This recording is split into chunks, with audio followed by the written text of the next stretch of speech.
président de Namibie, Nengola Mbumba, a félicité le 24 décembre 2024 le président élu du Mozambique, Daniel Chapo, et le parti Frelimo après qu'ils aient été déclarés vainqueurs des élections générales du 7 octobre. Dans une déclaration, le président Mbumba a exprimé sa confiance que le président élu Chapo conduira le peuple mozambicain vers la prospérité, l'unité et de plus haut sommet de développement.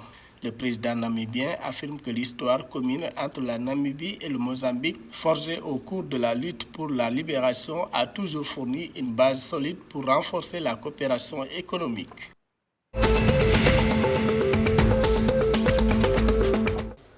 La Cour suprême du Mozambique a confirmé le 23 décembre 2024 la victoire du parti au pouvoir Frelimo lors des élections controversées d'octobre, déclenchant de nombreuses protestations de la part des groupes d'opposition qui affirment que le vote a été truqué. Au moins 50 personnes ont été admises à l'hôpital central de Maputo entre le 24 et 25 décembre, à la suite de violentes manifestations à travers le pays contre les résultats des élections. Selon les autorités sanitaires, sur les 50 blessés, 40 ont été admis mardi 24 décembre, tandis que les autres sont arrivés aux premières heures de la journée.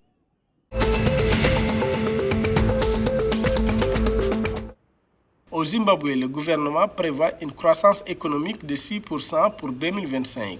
Les prévisions de cette croissance ont été exposées au Sénat le 24 décembre 2024 lors de la présentation du budget 2025. Ceci en réaction aux inquiétudes exprimées par les législateurs lors d'une discussion sur le budget national 2025 que la législature a déjà approuvé. D'après le ministère des Finances, l'objectif du budget national 2025 est de consolider la résilience. Le gouvernement envisage un futur plus prometteur au début de la nouvelle année 2025.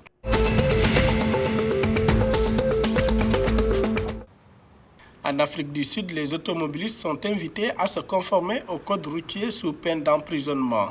Annonce faite le 24 décembre 2024 par la Société de gestion du trafic routier, appelant aux prestataires de transport public et au secteur du fret d'accroître leurs efforts pour minimiser les accidents routiers et les décès durant cette période festive. Cela suite à une succession d'accidents tragiques impliquant des minibus et des camions. Lors d'un accident survenu le 23 décembre, 7 individus ont perdu la vie et 5 ont subi des blessures suite au renversement d'un minibus sur la Nationale 3 dans le district de Mpumalanga.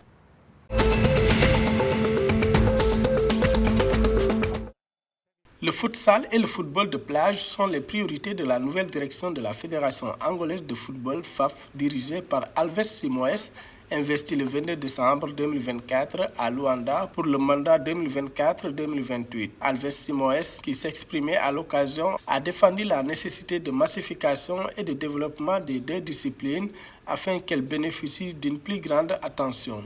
Il a souligné que le futsal et le beach soccer jouent un rôle stratégique dans la promotion et le renforcement du football angolais, soulignant qu'une attention sera également accordée au football féminin et au football communautaire.